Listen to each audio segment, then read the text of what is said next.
My lord, the most fortunate thing for me is that I did not kill my man outright. Otherwise I should have been cut to pieces as I went to his help by 3 of his servants who stood over me with drawn swords. The only thing that saved your life was your threat to aim at Brunitsky's head. You may assure him that he is pardoned, even if Brunitsky should die. I would that she had never known me. My spirit is strong enough to resist even so fatal a blow, for I know I have a friend in you. We spoke the language of love. I love the poor corpse better than all the world outside. I will treat you as my own child until my death. My sense of duty obliges me to repulse you in spite of myself. You may, of course, seduce me, but if you really love me, you would spare me the shame. Please, give the money to my lover when he calls on you. For a certain nobleman, that's a crime. No, I have made up my mind to see her no more. I awoke feeling thoroughly ill. I had pleurisy. He stayed in bed and thought he was dying. It was Henrietta, who lived in Aix, who had sent her servants to attend on Casanova. Henrietta is not her real name. So who was she? Heavenly creature. I have not forgotten Henriette. Why from me and not from you? Because you would not give her any pleasure. Casanova hid away in a small village in Bohemia, sharpened his pen, And wrote against the French Revolution. Please take care of my letter.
It was Henrietta, who lived in Aix, who had sent her servants to attend on Casanova.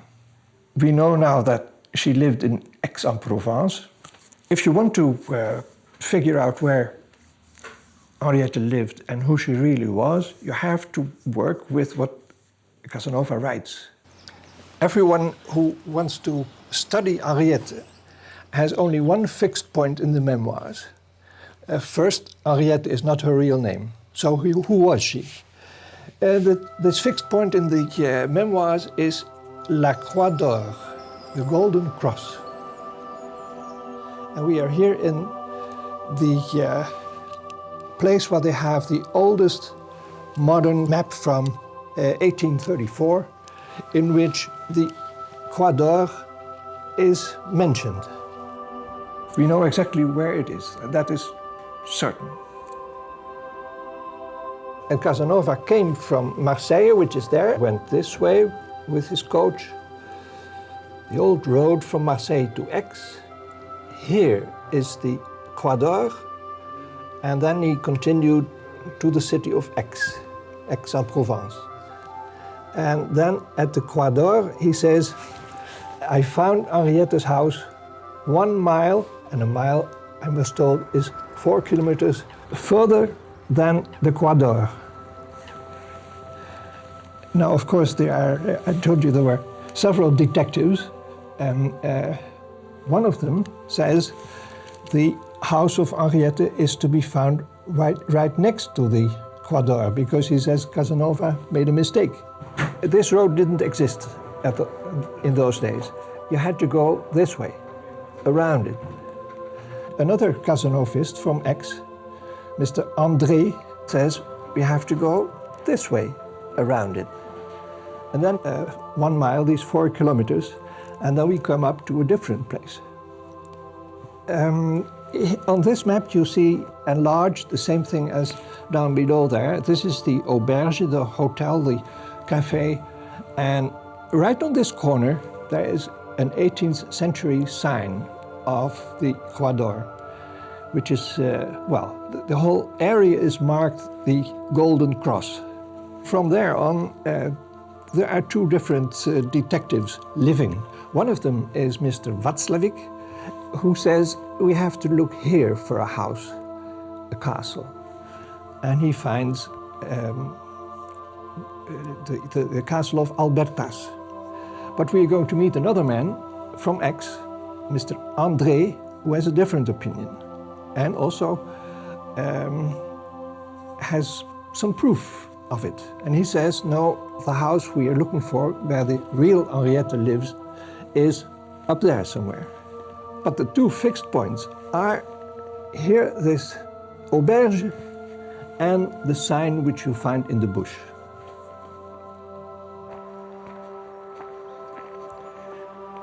Nous sommes ici près d'Aix-en-Provence, au château de Valabre, qui était celui du père de celle que nous avons identifiée comme étant Adélaïde de Guédon. Adélaïde de Guédon a son portrait magnifiquement représenté au musée Granet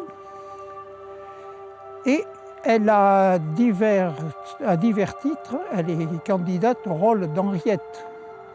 D'abord, elle est une aixoise de la noblesse, très bien éduquée, comme le dit Casanova lui-même. Ensuite, elle joue du violoncelle, comme Casanova l'avait indiqué, et ceci se voit sur le magnifique tableau qui la représente. Ensuite, elle est parente avec le chevalier d'Antoine qui, à Parme, la met en quelque sorte dans le droit chemin et lui permet de rentrer chez elle. Enfin, un argument de plus est le surnom qu'elle prenait, signant dans les auberges Anne d'Arcy. Bien qu'on l'appelle Adélaïde, son premier prénom était Anne, et elle était née sous le signe du Sagittaire, c'est-à-dire de l'arcifère. Naturellement, elle était mariée, et elle est donc tout à fait fondée à dire que son mari et son beau-père sont des monstres. Ça, c'est une façon de voir les choses de sa part. Ici se place l'épisode en 1763 du passage de Casanova. Il arrive devant le château de Valabre où se trouve une très belle entrée, un portail, et là, son carrosse a une panne, une pièce est cassée. Il demande à être reçu au château, dépanné en quelque sorte, dirions-nous aujourd'hui. Il va passer la nuit dans ce château et le lendemain, partant pour Avignon, sa voiture ayant été réparée, la jeune dame qui l'accompagne lui remet une lettre qui avait été écrite par la dame du château, que Casanova n'a pas vue vraiment, et cette lettre comporte seulement le mot Henriette. C'était donc tout à fait signé, et c'est ici à Valabre que s'est passé cet épisode. En particulier, le beau portail de ce domaine est suivi d'une allée qui correspond exactement à ce qu'a dit Casanova. Elle est complantée d'arbres, c'est-à-dire que les arbres ne sont pas alignés. C'est une longue allée qui a été en quelque sorte tracé dans une forêt de chênes verts, comme il y en a ici en Provence. Voilà par conséquent l'histoire d'Henriette telle qu'on peut la voir à Valabre. Casanova has been running around through Europe for 18 years and all the time hoping to get back to his beloved Venice, because that was where he always was dreaming about, and that was where the real life was. In Bologna, Casanova published his Lana Caprina, a satire in which he poked fun at a debate between two university professors regarding whether a woman's reason is controlled by her uterus. Casanova left Bologna in September, first going to Ancona and then on to Trieste, where he remained there for 2 years. Anyway, he got the possibility to go back with the help of some friends and the inquisitors, the people who were the predecessors of them, who put them in jail, wanting to know his story about the flight from the prison. So, and in the end, he was going to tell the story to the people who put him in there. I think they never gave him a real absolution, but he owed them something. We are almost out of spies. There is only one left, they mention a name. We could use a second one, a good one, like Casanova. And I've seen several of the reports Casanova wrote. They are still in the archives in Venice. And they are funny. They are just the same stuff as the reports that put him into jail. For instance, he makes a report about forbidden books and who has them. Unbelievable. But the most unbelievable report is that he says, sorry, I haven't reported any wrongdoing to you, Excellencies, because there wasn't any. It was very quiet time, so there's really nothing to say. He never was, as far as we can see from the papers that are left over, a nasty spy. He just spied on funny things. And as far as I can see, it is also not true that Venice was bristling with spies. There was a possibility that people who had to say something which they thought wasn't right, they could write it on a letter and then put it in the Duchov Palace in a mouth of a big figure on the outside wall, which served as a letterbox for little notes saying, well, have a good look at so-and-so, there's something going on, we don't trust that. A real professional spy with great stories? No, Casanova was not. And also the inquisitors found that out. So after a while, after several years, they stopped the pay. He wasn't worth anything.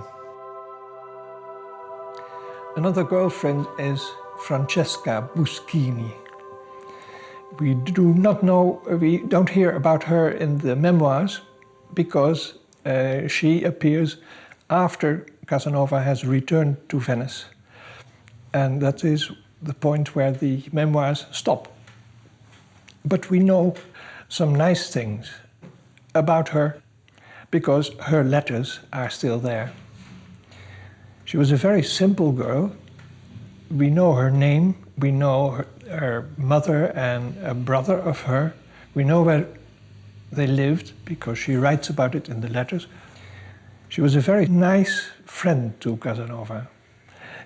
I don't think it was a relation of great love, but well, she kept him happy, and her letters breathe a nice atmosphere. They lived together on the second floor of a house in the middle of Venice, no canals in sight. They have up in the attic a few chicken, and that is where also Casanova keeps his books. Apparently it was a very small house. It's a very, very poor family. And the house where she lives in was rented by Casanova. At least he pays the rent for it. And he does so because it is also his library. It's shelter for his beloved books and his expensive books, because he was a real good book lover. Casanova would bear a grudge with anybody that made him angry, and he was quick to let them know about it. On one of those occasions, he wrote a satire using mythical names as Venetian nobility. It passed the censors, who saw no wrong in it. But once it started circulating and people began to realise who the mythical names really were, the atmosphere changed. Casanova received a message saying he must leave Venice at once or he'll be thrown into prison. This time, Casanova was wise and hurried to the safety of Austria. This was the last time Casanova was seen in Venice and the last he saw of Francesca. But he kept sending money for the rent of this house. And the nice girl, Francesca, is continuously sending letters to Casanova. All letters are full with the rent is due and we don't have any. Could you please send me some money? We are exhausted, our wallets are empty. But there is another thing which she does. She always repeats what Casanova says. I got your nice letter, dear friend, from there and there, and that date in which you tell that you had such and such an adventure. So her letters are wonderful as a source for the life after Venice for Casanova.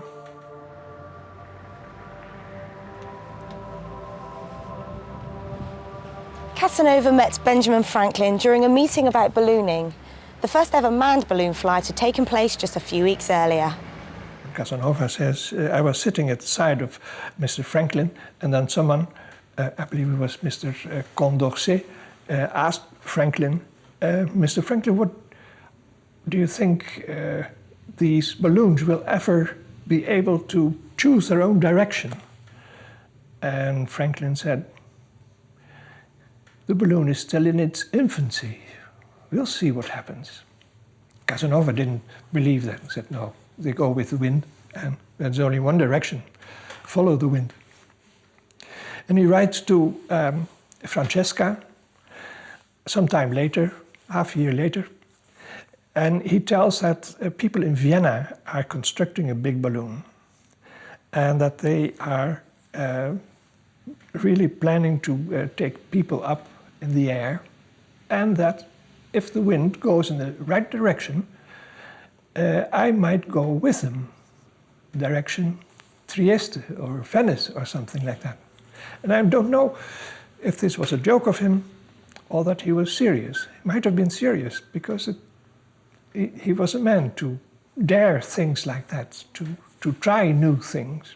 This is also about the turning point in their relationship, which of course is a distant relationship because they haven't met for several years already. She said, there's one more thing I have to confess. My mother has sold some of your books because we were back in paying the rent for 4 months already. And so we had to do something. And that made Casanova so furious, selling his beloved children those beautiful books, which he hadn't seen for years in the meanwhile. That this was the end of the relationship. He didn't send her any money anymore. 2 more letters from Francesca, begging for excuse, begging for money, but Casanova doesn't write anymore.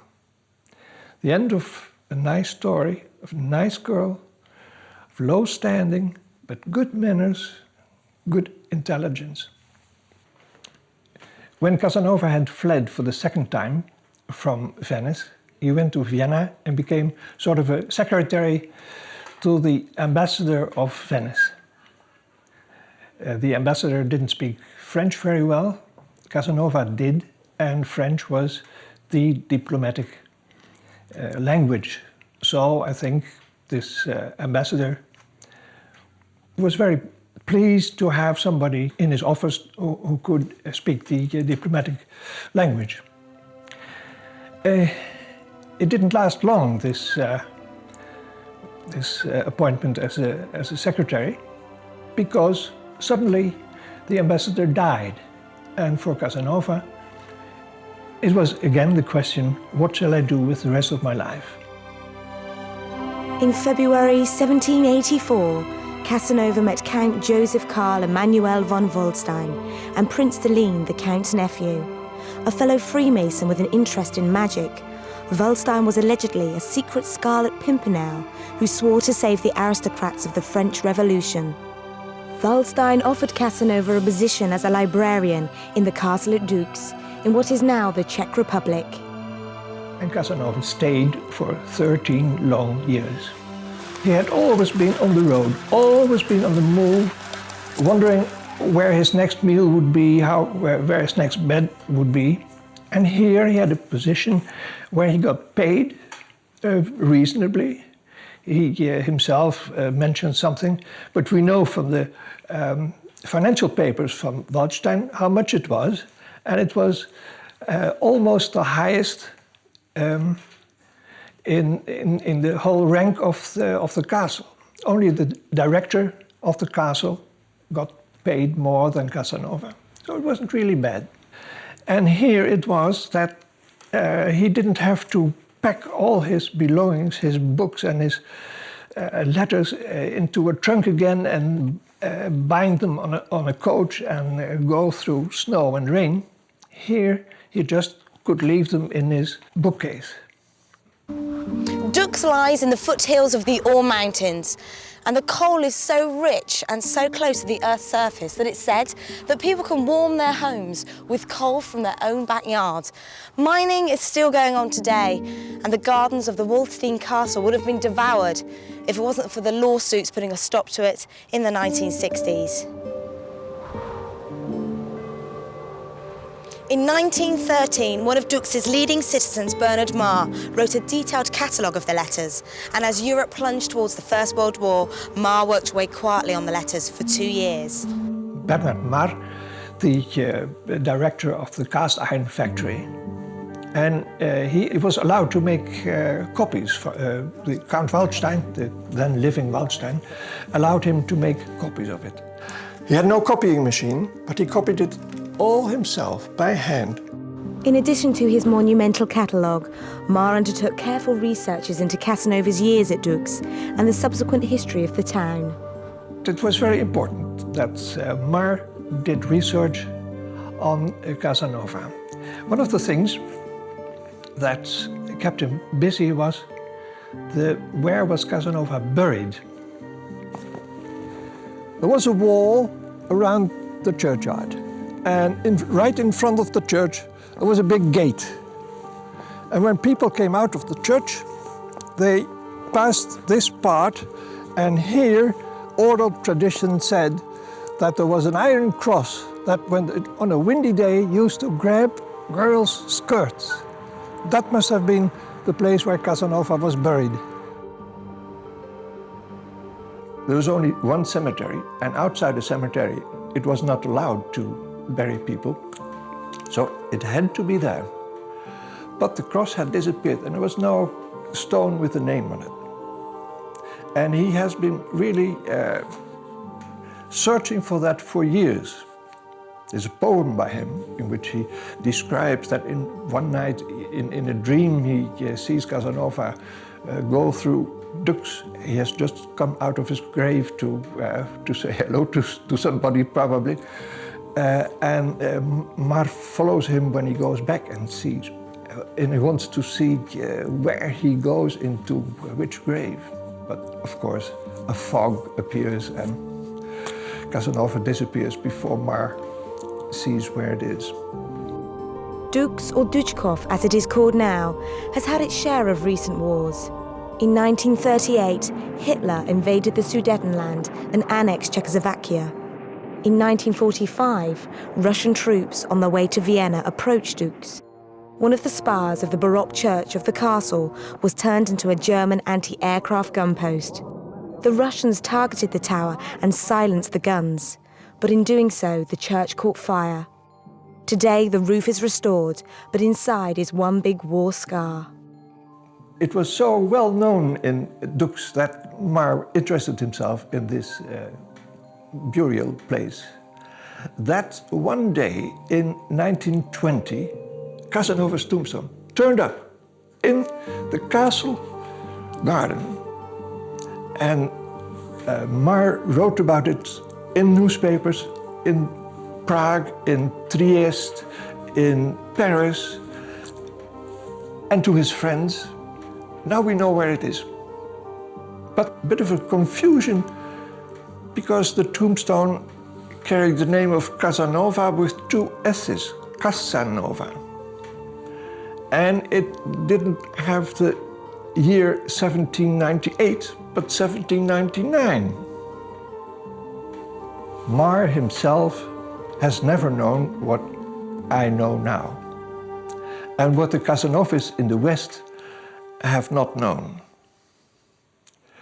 And it is that the tombstone, which is in the castle now, which you can still see, is a fake. Professor Polizensky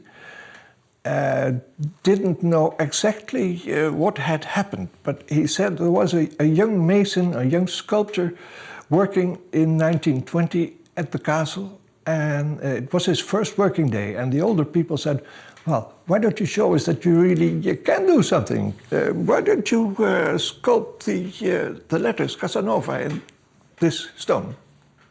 And so they let him work for one day, and he was the one, Polizensky told me, who made this tombstone. The older masons then put the tombstone in the garden, rubbed it with earth, made it look a bit old, dug it up again, went to Mr. Marr and said, weren't you interested in the place where Casanova was buried? We might have found something. Come and have a look.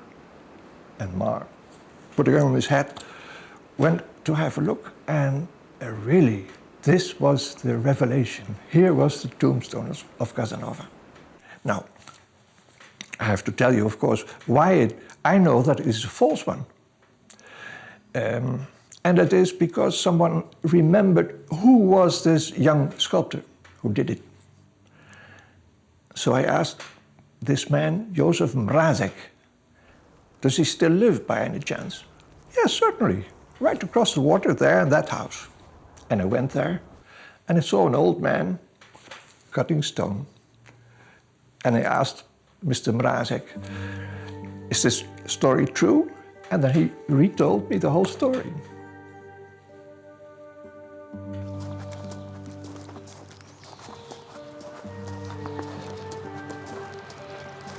There is one tomb in Duchov which isn't difficult to find, and that is the tomb of the one who has been looking for Casanova's tomb all his life, Bernhard Marr.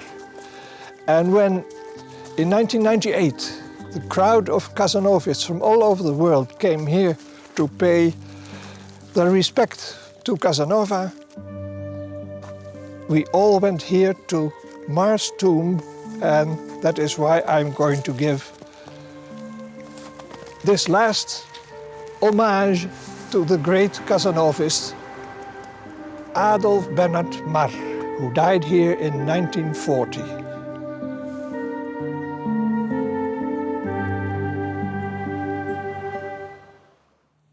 I shouldn't forget telling you about Mélampige, because Casanova wasn't alone in his room and in this castle. He had a little dog, and he was very fond of her. So fond that he said, she is noble, she is so beautiful, so fine.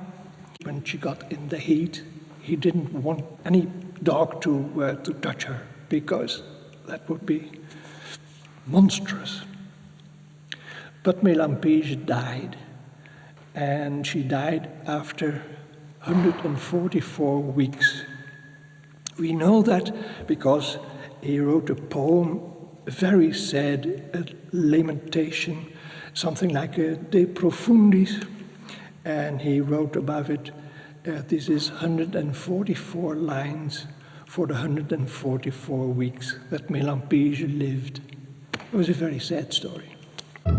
The glorious days of lovemaking may have been at an end for Casanova, but he still stressed that even in his old age, there still can be a quality to sex. A dialogue can be found between himself and a 70-year-old doctor in his memoirs. I had just accomplished the carnal act with a young girl who flattered me. She loved it, and in order to convince me, she would not accept the florin. I don't believe a word of it. You're just as old as I am. I do not lie. Take a look at the instrument. That shows you. What you show me there is monstrous. But it makes things clear. Who was that girl who refused the florin? I will not tell you. But from you, she would accept the money. Why from me and not from you? Because you would not give her any pleasure.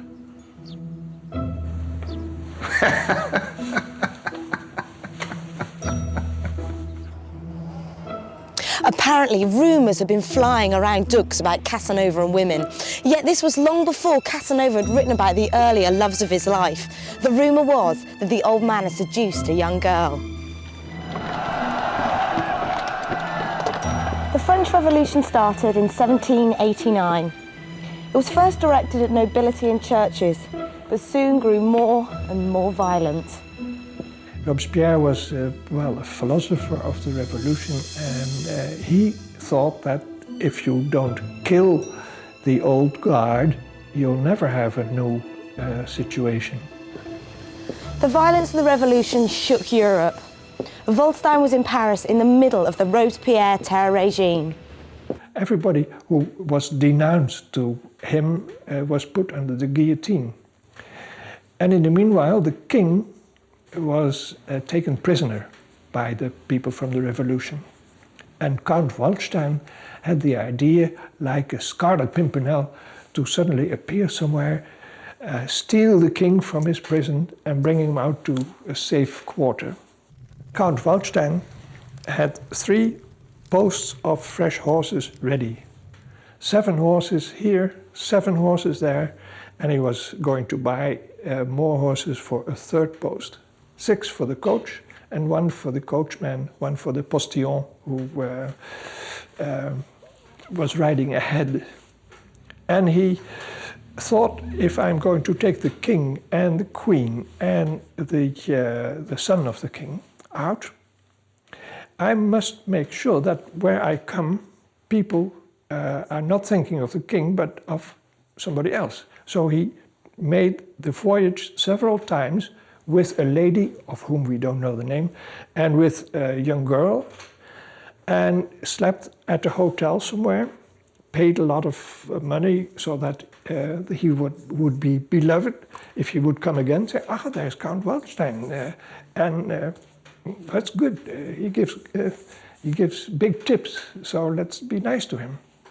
He's tried that several times, and then he wanted to go pick up the king, the queen, dress up the son of the king and the queen as a girl, and pretend that they were the same people as he had made the journey with before. He did not succeed because the king didn't dare. Waldstein says, he turned the offer down. And then Waldstein came back to the hotel. He was warned by somebody that they had got notice about these horses that were waiting on several places, and that his plan was almost discovered. You better leave right away, Mr. Waldstein. And so he did, leaving his servants and his baggage, his luggage where it was, and went to Calais. And in Calais, he says he was almost arrested again, but he succeeded in getting over to Dover. So he really was a sort of a Scarlet Pimpernel, only without a result. Recent events in France made a deep impression on Casanova. His world was shattered into pieces as French acquaintances were killed at the guillotine and forced to flee their properties. Casanova hid away in a small village in Bohemia, sharpened his pen and wrote flaming texts against the monster, Robespierre. And wrote against the French Revolution, wrote against that terrible French people that once was so nice and now guillotined his friends and didn't have any respect for the king and the queen. And especially against Robespierre, the monster that was at the head of the state in France. Same thing as he did when he became angry with the servants here at Waldstein Castle. He wrote letters, not letters to be sent, but letters to be printed, so that the world would know what Casanova would think about it. This against Robespierre and against the revolution has never been printed, and people, of course, wouldn't have cared a bit what this old librarian would think of it. Casanova's time at Dux was not a happy one. The Count was absent for long periods of time, and the servants just pestered him. They only spoke in German, and of course Casanova did not. It was winter, and there was nobody interesting around to talk to. The revolution rumbled on, and he was bored and alone. One day emotions ran so high that one of the servants got so mad that he followed Casanova in middle of Dux, gave him a beating, maybe in this street. And Casanova went to the Justice of the Peace and filed a complaint about it in the only language which he and the higher people in Dux had in common, in Latin. It's a document in the archives. It must not be imagined that he was satisfied to live quietly in the refuge provided him through the kindness of Waldstein. That was not within his nature. Not a day passed without trouble. Something was certain to be wrong with the coffee, the milk, the dish of macaroni which he required every day. There were always quarrels in the house. The cook had ruined his polenta, the coachman had given him a bad driver to bring him to see me, the dogs had barked all night. There had been more guests than usual, and he'd found it necessary to eat at a side table. Some hunting horn had tormented his ear with its blasts. The priest had been trying to convert him. His German speech had been misunderstood. He'd become angry, and people had laughed at him. Here is the main church of Dux. The church, part of the castle, and where Casanova went to Sunday Mass, as he says. He had a special seat there. He had a place in a loge, and the Count had said, it's all right if you sit there. The highest officers are allowed to sit there, and you. And he did, until one day he found that one of the servants he didn't like at all was sitting there with a girl. Casanova came in there, and what did he see? His enemy, fooling around with the girl during Mass. Furious he was. So he wrote it to the Count and added this to the list of sins of his enemy. Casanova the hedonist personally criticised marriage. He wrote, "Marriage is the tomb of love," but he rarely abandoned a lover. He either arranged for them to marry someone suitable or provided for them in other ways. He wrote that in matters of love, men and women dupe each other. Returning to my memoirs, I am a detestable man, but I do not care about having it known, and I do not aspire to the honor of the detestation of posterity. My work is full of excellent moral instructions, but to what good if the charming descriptions of my offenses excite the readers more to action than to repentance? Furthermore, knowing my readers would divine the names of all the women and of the men whom I have masked, whose transgressions are unknown to the world, my indiscretion would injure them. They would cry out against my perfidy, even though every word of my history were true. Tell me yourself whether or not I should burn my work. I am curious to have your advice.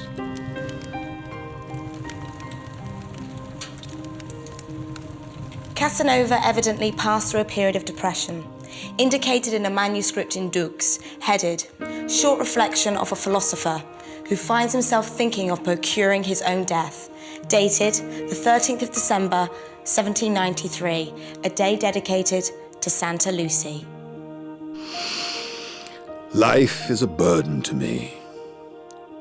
What is the metaphysical being who prevents me from slaying myself? It is nature. What is the other being who enjoins me to lighten the burdens of that life which brings me only feeble pleasures and heavy pains? It is reason. Nature is a coward which, demanding only conservation, orders me to sacrifice all to its existence. Reason is a being which gives me resemblance to God, which treads instinct underfoot, and which teaches me to choose the best way after having well considered the reasons. It demonstrates to me that I am a man in imposing silence on the nature which opposes that action which alone could remedy all my ills. Reason convinced me that the power I have of killing myself is a privilege given me by God, by which I perceive that I am superior to all animals created in the world, for there is no animal who can kill itself, nor think of killing itself, except the scorpion, which poisons itself, but only when the fire that surrounds it convinces it that it cannot save itself from being burned. This animal slays itself because it fears fire more than death. When the memoirs started to be published, there were, of course, people who read it very carefully, found it very interesting. It is a wonderful book, even in the translation. And the question rose, of course, is this true or is it fiction? They started trying to track down the people named in the book. Were they real? Could Casanova have met them? If, for instance, the story of those nuns in Murano, CC and MM, are they really real people? Henrietta, is she a real girl? Or is it just fiction? Or has Casanova mixed up different people he has met? People thinking about, writing about Casanova. That is when Casanovism started. Casanova, in his last year, has been seriously ill. From January 1798 till his death in June, he has been rather ill. Most people think in the end it was of a bladder disease, maybe cancer or something like that. He says that he writes to one of his friends that his belly is like, how do you call that? A pauk, hard and stiff, and well, in the end he couldn't hardly eat anymore. His last letter is thanking a lady in Teplitz who sent him some soup. Thank you for the soup. And in this very short letter of 4 lines, in which he says this and says that he's feeling very badly, he puts in, and tomorrow the Crown Prince or the Archduke or of so-and-so is expected in Teplitz. A bit of news, of world news, together with his personal news. And then there is a very weak signature under his last letter. And there is a PS by his nephew, Carlo Angiolini, who was at his deathbed, saying, "Dear Mrs. von der Recke, Casanova would have liked to get on with his letter, but he couldn't anymore. So I think this is the last one he'll ever write."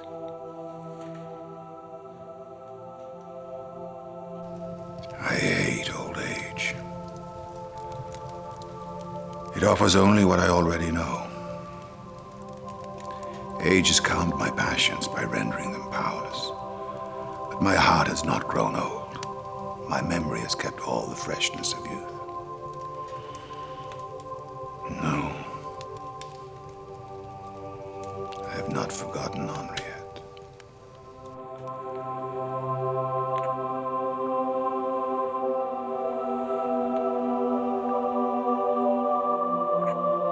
Hear my prayer, O Lord, and let my cry come unto thee. Hide not thy face from me in the day of my distress. Incline thy ear unto me in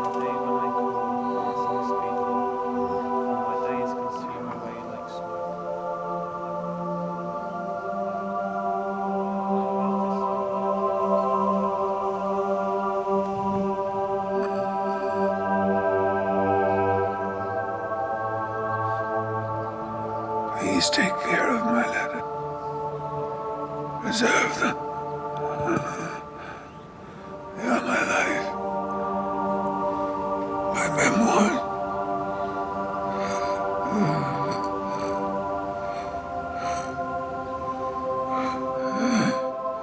Almighty God.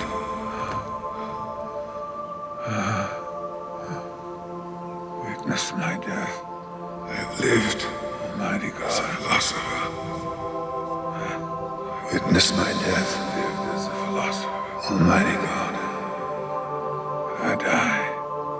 A Christian. A Christian.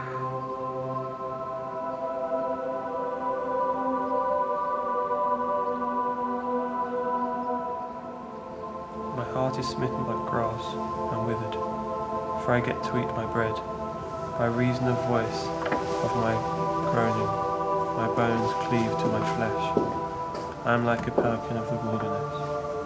I am become as an owl of the waste places. I watch and am become like a sparrow that is alone upon the housetop. Mine enemies reproach me all the day.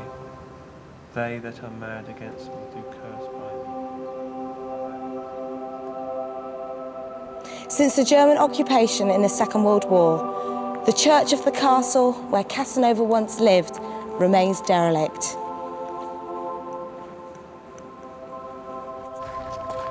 The castle of Count Wadelstein in Duchov, the last home for Casanova, now remains closed and can only be viewed by special request.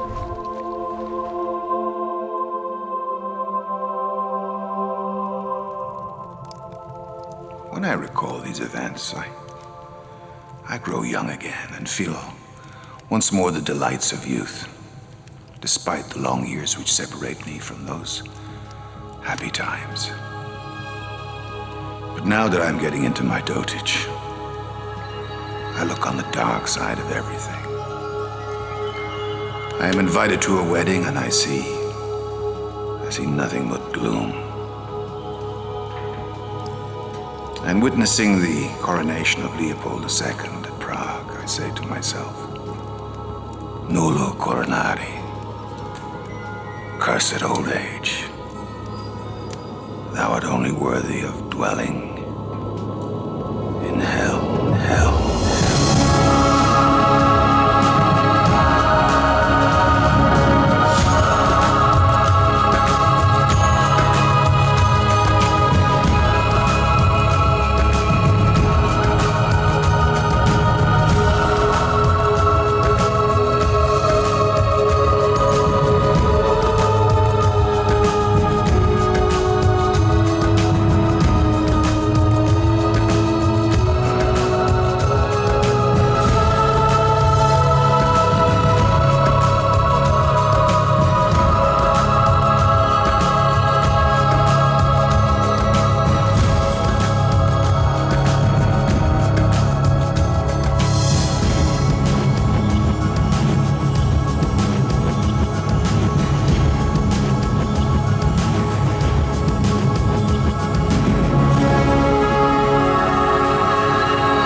Goodbye, Mr. Casanova.